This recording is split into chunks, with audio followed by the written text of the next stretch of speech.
இன்றைக்கி இந்த வீடியோவில் மிக மிக முக்கியமான எச்சரிக்கையான ஒரு ஜோதிட தாள்களை தான் இப்போ இந்த வீடியோவில் அதிரடியாக பார்க்க போகிறோம். ஜோதிட தாள்கள் மட்டும் கிடையாது, ஒரு ஆன்மீக தாள்களையும் இந்த வீடியோவில் பார்க்க போகிறோம். ஸோ என்ன பார்க்க போகிறோம் அப்படிங்கிறத தெளிவாக இந்த வீடியோவில் ஸ்கிப் பண்ணாமல் பார்த்து தெரிஞ்சு பயன்பெறுங்க. தற்போது மே மாதமானது நடந்துகிட்ருக்கு. இந்த மே மாதத்தில் நிறைய முக்கியமான நாட்கள் வரும்.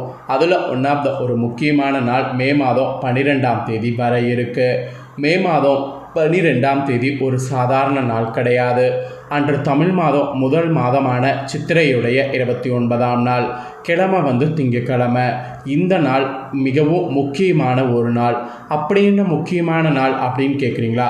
இந்த நாளில் பௌர்ணமியானது வருது. வரக்கூடிய இந்த பௌர்ணமி சாதாரண பௌர்ணமி கிடையாது. இந்த 2025 மிகவும் முக்கியமான ஒரு பௌர்ணமி. ஏன்னா இது சித்திரை மாதத்தில் வரக்கூடிய பௌர்ணமி. மற்ற மாதங்களில் வரக்கூடிய பௌர்ணமி காட்டிலும் 1000 மடங்கு சக்தி வாய்ந்த பௌர்ணமி இந்த சித்திரை பௌர்ணமி. இந்த பௌர்ணமியில் நிலவுடைய பிரகாசமானது பயங்கரமாக இருக்கும். மற்ற மாதங்களை காட்டிலும் 1000 மடங்கு பிரகாசம் இந்த பௌர்ணமி அன்னைக்கு நிலவிலிருந்து வரும். இந்த நிலவு வரக்கூடிய இந்த நாள் ஒரு சாதாரண நாள் கிடையாது. இந்த நாள் அன்னைக்கு பிரபஞ்சத்தில் நல்ல அதிர்வுகள் நிறைய வெளிவரும். அது எல்லாமே ஒரு பாசிட்டிவ் எனர்ஜி. அந்த எனர்ஜி ஒவ்வொரு ராசிக்குமே பிரதிபலிக்கும். அப்படி பிரதிபலிக்கிறது என்னங்கிறத அந்தந்த ராசிக்காரங்க தெரிஞ்சு பயனடையணுங்கிறதுனால ஒவ்வொரு ராசிக்கும் என்ன நடக்குங்கிறத ஷேர் பண்ணிகிட்ருக்கேன். அதில் இன்றைக்கி இந்த வீடியோவில் பார்த்தீங்கன்னு வச்சுக்கோங்களேன், தனுசு ராசிக்காரங்களுக்கு ஷேர் பண்ண போகிறேன். தனுசு ராசியில் பிறந்த நேயர்கள் உங்களோட ராசிக்கு என்ன மாதிரியான பலன் இந்த பௌர்ணமியிலேருந்து கிடைக்குங்கிறத தெரிஞ்சு பலன் பெறுங்க.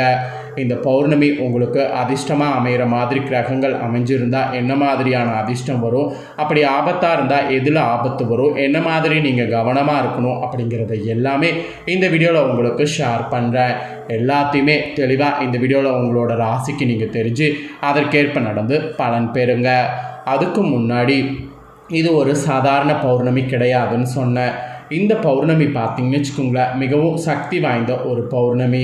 இந்த சக்தி வாய்ந்த பௌர்ணமியில் பார்த்திங்கன்னு வச்சுக்கோங்களேன், மெயினாக ஒரு அதிசயம் இருக்குது. அதாவது ஆன்மீக ரீதியாக சில பரிகாரங்கள் செய்யணும் என்பது சொல்லப்படுது.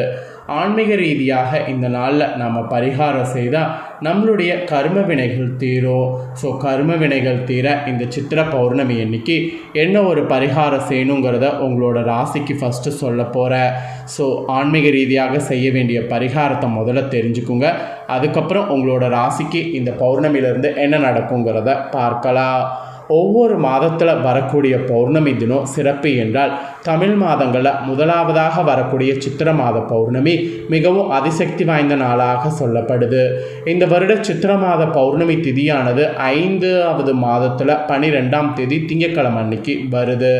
பொதுவாக இந்த பௌர்ணமி நாளில் அம்பாள் வழிபாடு செய்வது ரொம்ப ரொம்ப சிறப்பான பலனை தரும் என்று சொல்லப்படுது. இந்த சித்திரை பௌர்ணமி நாளில் அம்பாள் வழிபாடு செய்யுங்க. அம்மன் கோவிலுக்கு செல்லுங்க, நல்லதே நடக்கும். இந்த பௌர்ணமி தினத்தில் மெயினாக சித்திரகுப்தனை வணங்கி நாம் செய்த பாவத்திற்கெல்லாம் மன்னிப்பு கேட்டுக்கொள்ள வேண்டும். அந்த வழக்கம் இல்லைனாலும் இந்த முறை அந்த வழக்கத்தை வைத்துக்குங்க. இது இந்து சாஸ்திரத்தில் உங்களுக்கு சொல்லப்படுது. ஆகவே நீங்கள் செய்த பாவத்திற்கெல்லாம் மனவருந்தி இந்த தினம் சித்திரகுப்தனை நினைத்து ஒரு நிமிடம் மன்னிப்பு கேளுங்க. செய்த பாவத்தில் கொஞ்சமாவது குறையோ.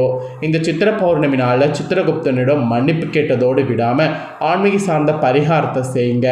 நிச்சயமாக நீங்கள் செய்த பாவங்கள் எல்லாம் பாதியாக குறையோ. பாவங்கள் குறையும் போது வாழ்வில் வரக்கூடிய கஷ்டங்கள் குறைந்து நல்லதே நடக்க துவங்கோ. ஆக்சுவலி கர்ம வினைகள் தீர சித்திரை பௌர்ணமி வழிபாடு எப்படி பண்ணுங்கிறத பார்க்கலாம் வாங்க. இந்த தினம் உங்கள் வீட்டு பூஜை அறையில் நீங்கள் பூஜை செய்யணும்.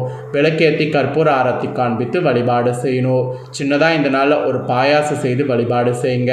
இல்லைனா கலவை சாதம் எல்லாம் செய்து வழிபாடு செய்யுங்க. இந்த நாளில் மாலையில் தான் பரிகாரம் செய்யணும். பௌர்ணமி நிலவு உதயமாகக்கூடிய சமயத்தில் இந்த பரிகாரம் செய்யணும். ஆக்சுவலி தர்பை புல் வைத்து தான் இந்த பரிகாரம் செய்ய போகிறோம். அதனால் நாட்டு மருந்து கடைகளில் இந்த தர்பை புல்லை விற்கும், வாங்கிக்குங்க.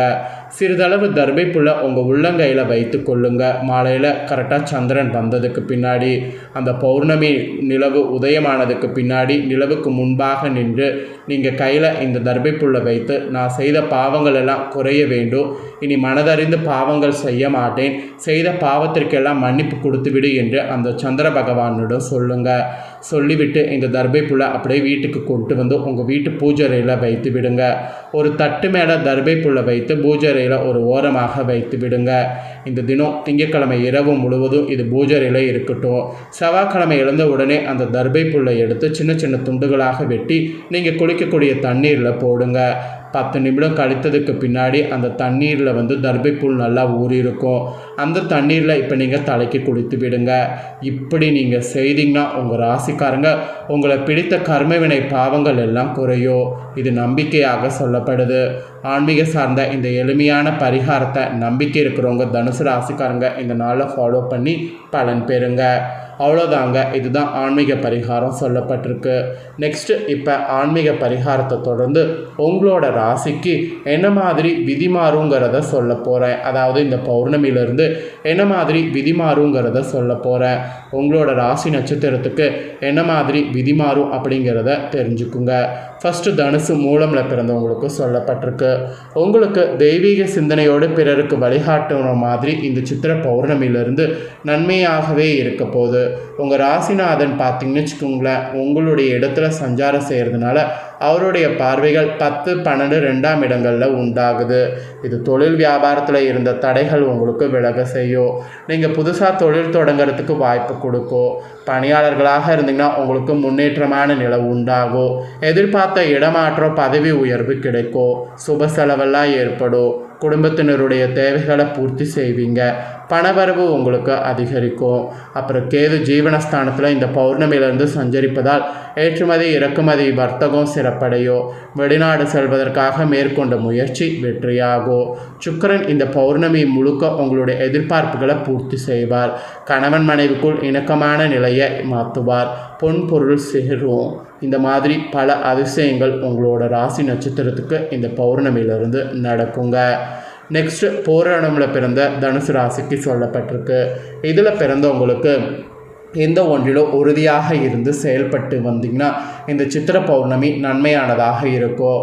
கடந்த சில மாதங்களாக சுகஸ்தானத்தில் சஞ்சரித்து சங்கடங்களை உண்டாக்கிய ராகு பகவான் இந்த பௌர்ணமிக்கு பிறகு முயற்சி ஸ்தானத்தில் சஞ்சரிக்க போகிறாரு. ஸோ உங்களோட நட்சத்திரத்துக்கு முன்னேற்றம் ஏற்படும். நினைத்த வேலை நினைத்தபடி நடந்தேறும். தடைப்பட்ட முயற்சி வெற்றியாகும்.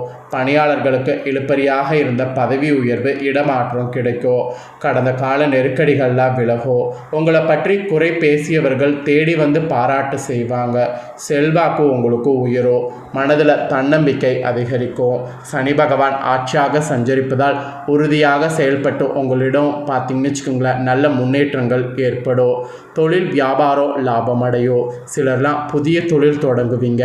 வேலை தேடி வந்தவர்களுக்கு எதிர்பார்த்த தாள்கள் வரும். கணவன் மனைவிக்குள் இருந்த பிரச்சனைகள் முடிவிற்கு வரும். குடும்பத்தோடு பற்றிய அக்கறை உங்களுக்கு உண்டாகும்.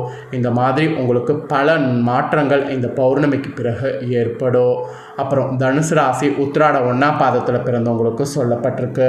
இதில் பிறந்தவங்களுக்கு லட்சிய நோக்கத்தோடு வாழ்ந்து வந்தீங்கன்னா இந்த சித்திரை பௌர்ணமிக்கு பிறகு யோகமானதாக இருக்கும். சூரியன் பூர்வ புண்ணிய ஸ்தானத்தில் உச்சமடைந்திருக்கக்கூடிய நிலையில் குடும்பத்தின் மீது அக்கறையானது அதிகரிக்கும். பிள்ளைகள் பற்றிய சிந்தனை உண்டாகும். அவர்களுடைய எதிர்கால வளர்ச்சி நோக்கில் உங்கள் செயல்பாடுகள் இருக்கும். இதுவரை இருந்த பாதிப்புகள் விலக ஆரம்பிக்கும். 3வது இடத்துல சஞ்சரிக்கக்கூடிய சனி பகவான் உங்கள் செயல்களை எல்லாம் லாபமாக்குவார். தொடர்ந்து ராகுவும் 3வது இடத்துல சஞ்சரிக்கிறதுனால இருவருமே போட்டி போட்டு உங்கள் முயற்சிகளுக்கு பலன் தருவாங்க. தயங்கி செயல்பட்ட நிலையெல்லாம் இனி மாறும். எடுக்கக்கூடிய முடிவில் உறுதியாக இருந்தீங்கன்னா அதில் வெற்றி அடைவீங்க. மொத்தத்தில் உங்களுக்கு சங்கடம் நெருக்கடி எல்லாமே இந்த பௌர்ணமிக்கு பிறகு விலக ஆரம்பிக்கும். ஸோ இந்த மாதிரி உங்களோட ராசி நட்சத்திரத்துக்கு ஏற்ப இந்த பௌர்ணமியிலேருந்து இந்த மாதிரியான பலன்கள் தாங்க நீங்கள் பெற போகிறீங்க. ஸோ பெறக்கூடிய பலன்களை தெளிவாக இந்த வீடியோவில் உங்களுக்கு ஷேர் பண்ணிட்டேன். ஷேர் பண்ணதை தெளிவாக இந்த வீடியோவில் உங்களோட ராசிக்கு நீங்கள் தெரிஞ்சிருப்பீங்க. ஸோ தெரிஞ்சதுக்கேற்ப நடந்து பலன் பெறுங்க.